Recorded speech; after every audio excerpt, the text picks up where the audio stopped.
United forum of bank ইউনিয়নের ডাকে সারা দেশ জুড়ে চলছে ব্যাংক ধর্মঘট। কর্মীদের মূল দাবি, সপ্তাহে 6 দিনের পরিবর্তে 5 দিন কাজ চালু করা হোক, যার ফলে বেসরকারি ব্যাংকের কাজ স্বাভাবিক থাকলেও এর প্রভাব পড়েছে রাষ্ট্রায়ত্ত ব্যাংকগুলিতে।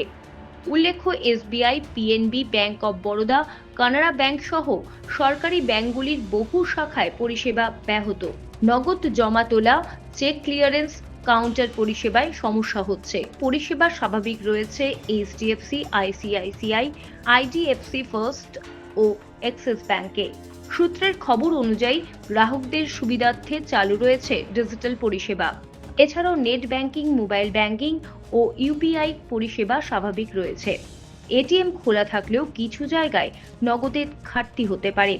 জানা যায়, চিফ লেবার কমিশনের সঙ্গে বৈঠকেও এর কোনো সমাধান হয়নি, তাই বাধ্য হয়ে ধর্মঘটের পথে হাঁটছেন ইউনিয়নগুলি। তবে টানা ছুটির পর এই ধর্মঘটে গ্রাহকদের ভোগান্তি বাড়ছে, তাই জরুরি ব্যাংকের কাজ অনলাইনে সেরে নেওয়ার পরামর্শ দিচ্ছেন বিশেষজ্ঞরা।